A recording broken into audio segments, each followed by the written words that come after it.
Welcome to Ayurveda and Spirituality with your host, Alakananda Ma, a renowned Ayurvedic expert and a graduate of a top London medical school. She is the principal of Alundi Ayurveda Gurukula, a unique apprenticeship-style school in Boulder, Colorado. She is a spiritual mother, teacher, flower essence maker, and storyteller.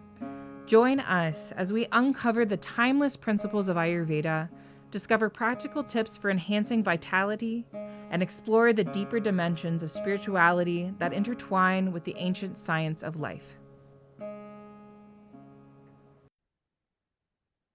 Welcome, everyone. Welcome to Satsang. Satsang is a meeting of hearts, a gathering of friends to inquire into the truth. Today we are continuing our discussion of Chandogya Upanishad as we move into chapter 7 to explore a very important Upanishadic concept, the space in the heart, the cave of the heart. Hari Om Mataya Didam Masmin Brahmapure Daharam Pundarikam Veshma Daharosmin Antarakshaha Tasminyan Tatta Tadanna Vishtviyam Tadva Vijnana Sitavyam. Hari Om. Here, in the city of Brahman, is an abode, a puri.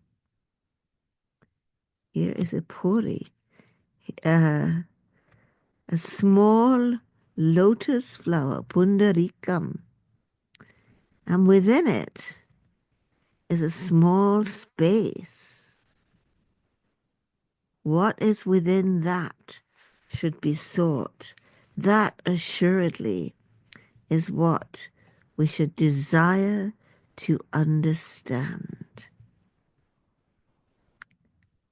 So the daharam means small, and the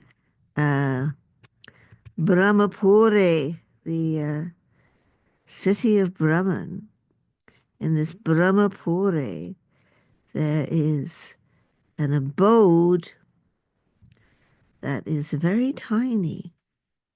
So Shankaracharya says,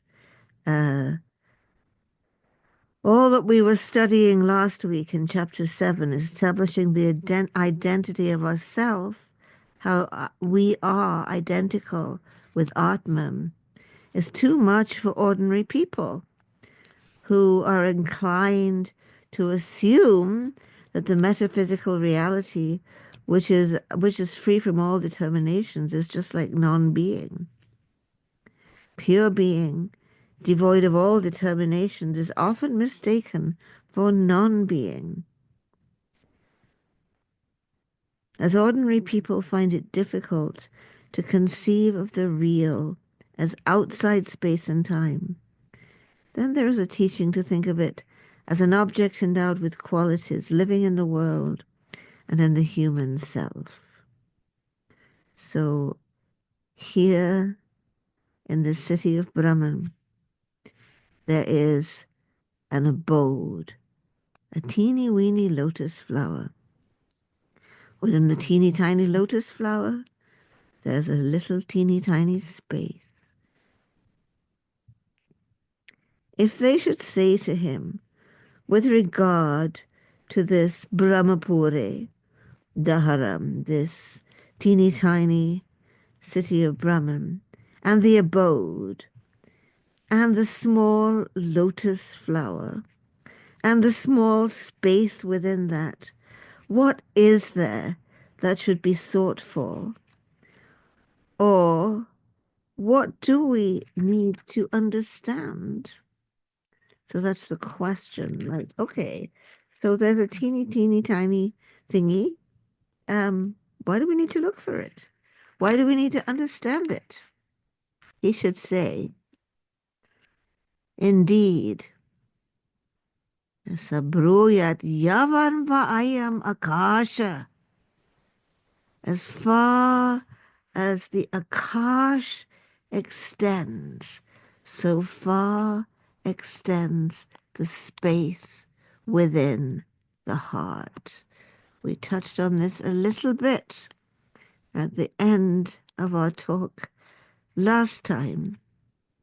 As far as the vast, all-embracing space extends, that vast space where all the stars and all the galaxies dwell.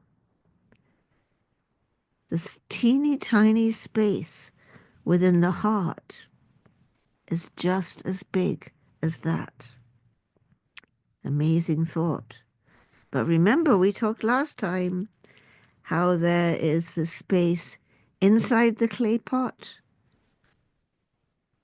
the space around outside the clay pot.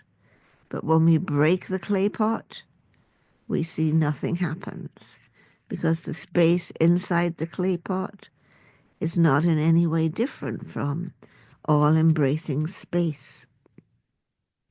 So the response is, as this yavan va'ayam akasha, tavan esoanta hridaya akasha. Yavan va'ayam akasha, tavan eso antahridaya akasha, antahridaya, within the heart. He should say, as far as vast, all-embracing space extends, so far extends antahridaya, the space within the heart. Within the space in the heart are contained heaven and earth, fire and air, sun and moon, lightning, and all the stars.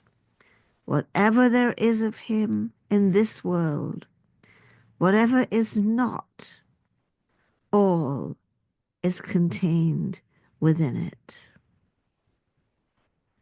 All is contained in this teeny tiny space in the heart. So that then, well, they're going to have another question. They're going to say, if within this city of Brahma, this Brahmapuri, is contained everything that exists, and all beings and all desires, then what happens when we get old and we die? Is everything going to die? Sabruyat, he should say, Nasya Jarayata Jiryati. The self in the Antarodaya does not age. Jiryati does not age when the body ages. Now, Vadenasya Hanyate. It is not killed when the body is killed. Etat satyam brahmapuram asmin kama samahita. Esa atma pahata patma vijaro vimrutya vishoko vijigaskatso pipasa.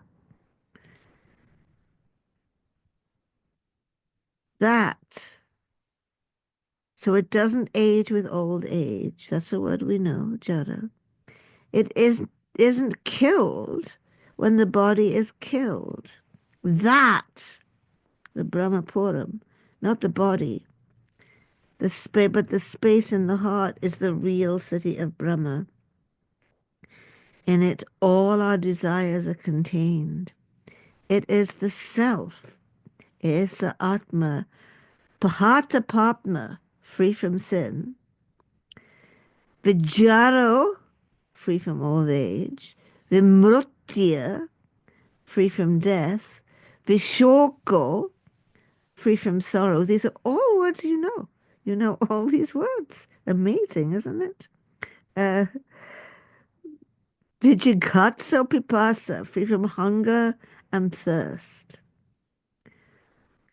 Satya karma, satya samkalpa, who desires only satya, the real, the true, and whose thought is the real.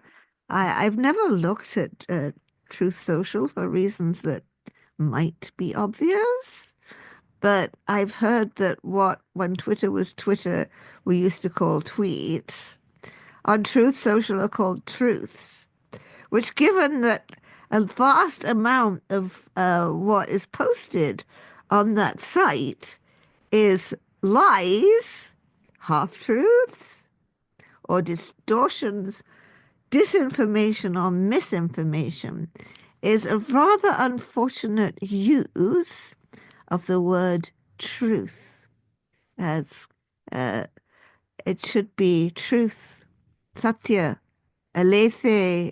It should be a very important word and a very high concept, like Keats says in the ode to the Greek vase, beauty is truth, truth beauty, that is all ye know on earth and all ye need to know. Truth is not a post. Truth, the real, satya, is what we are looking for. So that self within us has a desire, has one desire. Satya has one urge, one will, one sankalpa. Satya. Satya kama, satya sankalpa. For just as here on earth, people follow as the command of whatever they desire, whether it's a country or part of a field, they depend on it. Our desires condition our future. So whatever we want, whatever we want to get in the worldly sense, we follow the dictates of getting that. All the steps you have to go through to close on a house. You have to get the loan, and you have to do all these things. You have to get the insurance sorted. All of the stuff you have to do. You follow all of those steps because you want that thing. As here on earth, the world which is earned by work perishes. Tadyatena karma jito loka kshiyate. Evam eva mutra punya jito loka kshiyate. The world of punya, the world of merit, will also perish. So everything that we get with our work will perish. Remember the story we love to tell, Baal Shem Tov's story. Baal Shem Tov was one of the great gurus, great teachers, great tzaddikim of the Jewish tradition.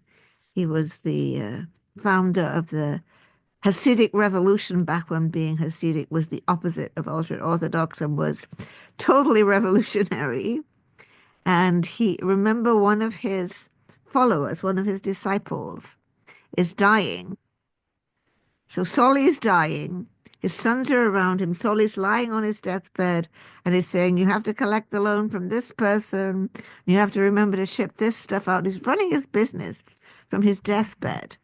And the Baal Shem Tov comes because he's heard that Soli's dying. And he stands there for a while and he watches this and says, oh my goodness.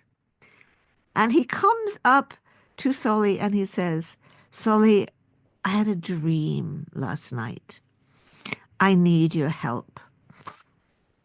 In my dream, Itzhak appeared, and you remember he just passed away, and he said he can't get in to the world to come because there's a tear in his shroud. So you'll be heading where he's going really soon. Can you do something for me? Would you bring him a needle? Whoa, you know I can't do that. So if you can't even take a needle from this world, why are you worrying about your business? You're dying. So all these worldly things, they'll all be gone. Everything we've worked hard for is going to be gone. But also everything, the punya loka, everything we've earned by our merit, by doing our sacrifices, our satkarmas, that's also going to be gone. If we leave this life without having found the self, tadya ihatmanam ananovidya vajranti, if we leave this world without having found the self, having found the real desires, vajanti etams cha satyam kaman, tesham sarveshu lokeshu akamacharo bhavati. If we don't find the real desires, we have no freedom in the world.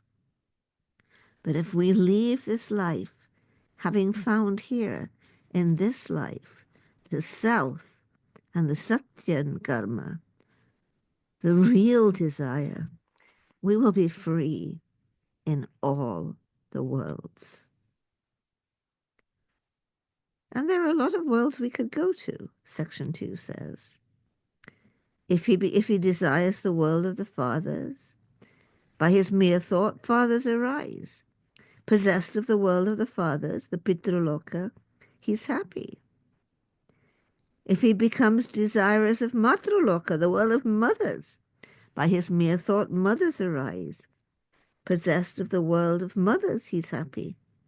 If he becomes desirous of the world of brothers, out of his mere thought, brothers arise.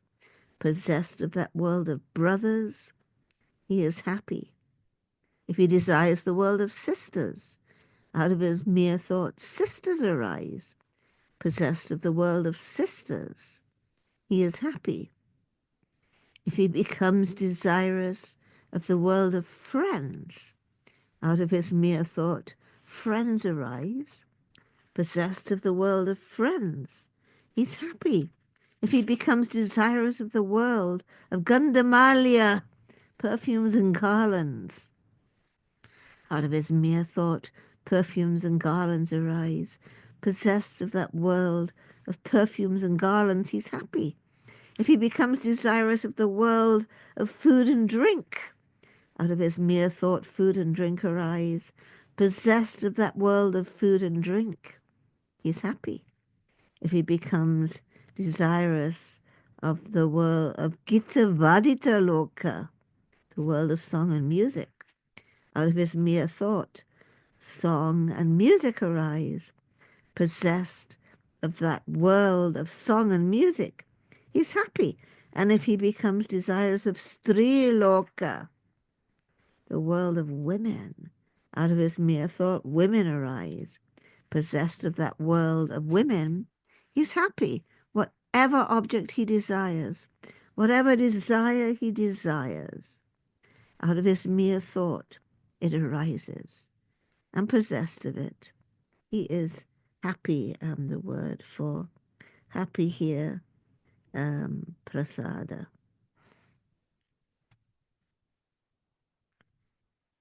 So all of these are true desires with a covering of what is false. Although the desires are true, there is a covering that is false. For whenever someone leaves here, he's never going to come back. You're never going to see him again. That was a very important teaching from my niece Ruth. When one of her friends' fathers died and nobody could figure out how to explain to the little girl what it meant for Daddy to be dead, but Ruth had experienced Bunny dying. And she walked right up to the little girl and she said very straightforwardly, "Your daddy died, that means he's not coming back and you won't see him again." And it sorted everything out because then the little girl understood. This is what it's saying here. Once Bunny dies, you won't see Bunny again. Once Daddy dies, you won't see Daddy again.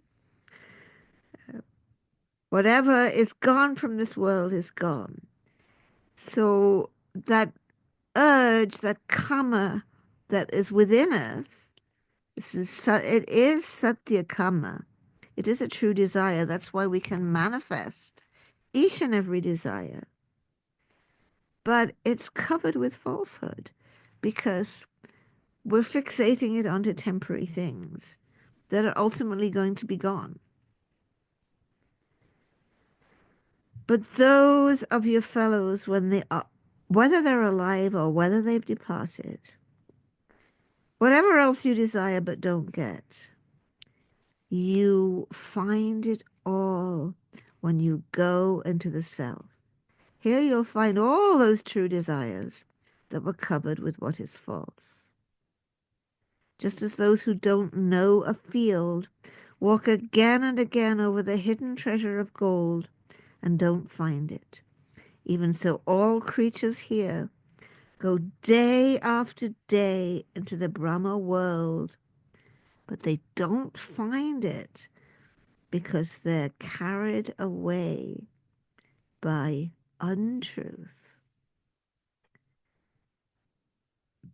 So this is another very important and in many ways amazingly comforting teaching.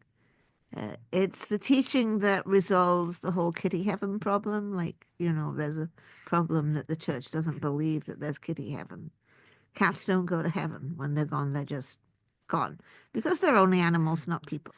We all know there is kitty heaven. But what Thomas Aquinas teaches is that everything that exists, that's ever existed, exists eternally in God. Because it was a thought of God. So kitty may or may not be in kitty heaven, depending how you want to think about it. But every leaf that has fallen, what to speak of every kitty cat in your life, exists eternally in that place where everything is only true. We had a mistaken identity where we thought that the unreal was the real. And so we desired the unreal. We desired the temporary. But that desire is actually the desire of truth. And everything you desire, everything you've ever desired is in the heart. That also comes in Francis Thompson's Hound of Heaven, if I can remember that line. All that I took from you, I did but take not for thy harm, but that thou mightest seek it in my arms. That's another wonderful explanation. Everything we've ever loved and lost lives on when we can enter that teeny tiny space in the heart, that space of truth, where there is only the real, everything is there. Because those were true desires with a covering of what is false. And the idea, the beautiful simile of the treasure hidden in the field. Think about it in Suffolk, when I was a little girl, there was a finding of gold torques, and a farmer was plowing his field, a field that had been plowed many times before, and his plow uncovered something. His plow uncovered a number of amazing gold torques, like crowns. They were of priceless value, and now in the British Museum with a replica in the museum in Suffolk. Year upon year, century upon century, that field had been plowed. That field had been walked over, no one ever knowing that I think there were five, but I could be saying it wrong, five beautiful, priceless gold torques were hidden in that field. So we walk again and again over the hidden treasure of gold, ignoring it, being carried away by the untruth, being carried away by our false desires. Sava esa atmahridi, tasyaita deva niruktam hridayayamiti, tasmad hridaya maharaha va evam vit svargam lokam eti. Verily, that self is in the heart. Sava esa atma hridi. Verily, the self abides in the heart. This one is in the heart. So it is the heart of the heart. He who knows this goes day by day into Swargaloka, the heavenly world. It is the heart of the heart. It is it's called in Sufi tradition, the Kalbi, the heart of the heart. In deep sleep, we get into the Brahman of the heart, but we don't realize it. We have to realize the self that abides in the heart. Now that serene being arising out of this body and reaching the highest light appears in his own form. And the students say, "Who are you?" And he says, "I am the self. Esa atmeti hovacha. Etad amritam abhayam. Etad brahmeti tasya hava etasya brahmano nama satyam iti." Now that serene being rising out of this body, reaching the highest light, the Param Jyotir, Upasampadhyas, reaching the highest light, appears in his own form. And the students say, "Well, who are you?" And he says, "I am the self, the immortal Amritam, the fearless Abhayam. That is Brahman. Etad Brahmeti. Verily, the name of that Brahman is Satyam, the true." And remember, this is not an alternative truth. This is not a superficial truth. This is not, it's true for me, but it may not be true for you. This is the true truth. Verily, these are the three syllables. They're going to do a derivation of truth. Sa, ti, yam. That's how they're going to do a derivation of satyam, truth. Sat, that is the immortal. Ti, that is the mortal. Yam, that which holds the truth, the two together. Because with it, one holds the two together. Therefore, it is yam. He who knows this goes day by day into the heavenly world. Absolutely amazing. The union of the two truths. The incredible union of the two truths. The union of the truth of the immortal, the absolute truth, with the relative truth. And with the union of the two truths, we pass beyond all these distinctions. Going on to section 4. Now the self is the bridge, the separating boundary for keeping these worlds apart. Over that bridge day and night cannot cross, nor old age, nor death, nor sorrow, nor good and bad. All evils turn back from it, for the Brahma world is free from evil.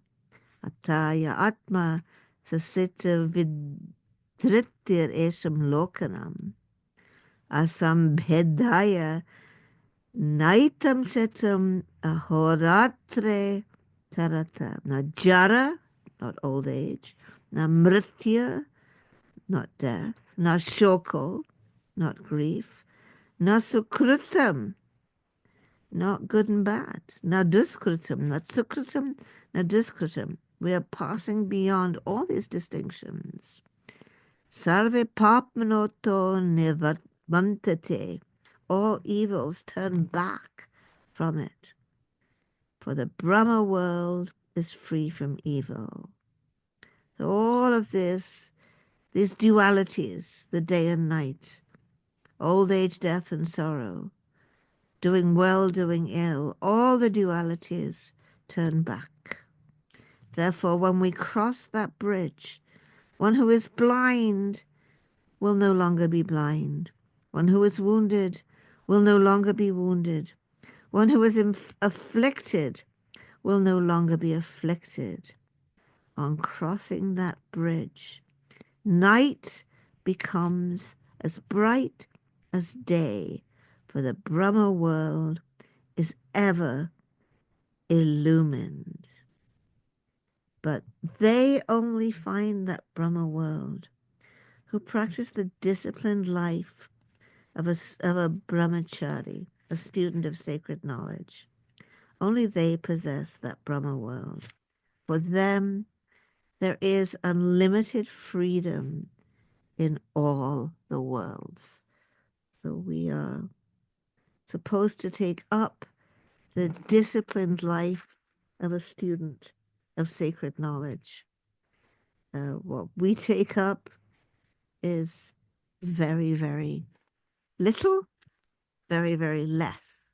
We don't really espouse this disciplined life of the student of sacred knowledge with all the fasting and all the in-depth studying and all the withdrawing from the world. We're just being asked to meditate a little bit each day, just a little tiny bit. How are we going to get anywhere? How do so many of the rich people of the world become rich?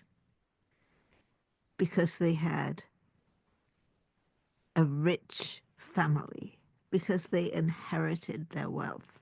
So how are people like us who do so little, how are we going to realize the self? Because of the grace of the Sadguru, because we are the inheritors of their merit. We're the inheritors of their wealth. Through their grace and doing a little bit for ourselves, just a little bit, we meditate, just do a little something, because of Guru Kripa, because of Guru's grace, because the Gurus go on doing penance long after they themselves are fully enlightened. They're making extra for us. They make so much for us. They give it all to us. So I kind of bypass this this life of the student, but we have to at least though do the little bit that we're being asked to do, so that we can then become the inheritors of the grace that comes to us from the Sadguru, that comes to us from this incredible lineage of the Upanishads, that comes to us from the great teachers like Raghudas, Maharaji, Godavari Mataji, Upasni Maharaj, Sainath.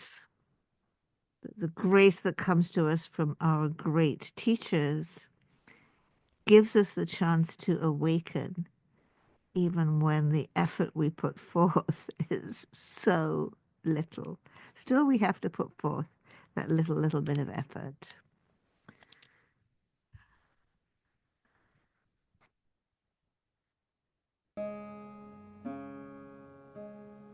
Thank you for tuning in to Ayurveda and Spirituality with Alakananda Ma. We hope today's exploration has ignited a spark of curiosity and insight within you. If you enjoyed this episode, be sure to leave us a 5-star review and share it with a friend. For more enlightening discussions and practical wisdom on Ayurveda and spirituality, subscribe and join our Facebook group, Alundi Ayurveda. To allow us to continue sharing valuable content, consider donating to Alundi Ashram. The links will be in the show notes. Until next time, may you walk the path of Ayurveda with grace and embrace the light of spiritual wisdom in your journey. Trayambakam yajamahe sugandhim pushtivardanam urvarukamiva bandanam mrityormukshiyam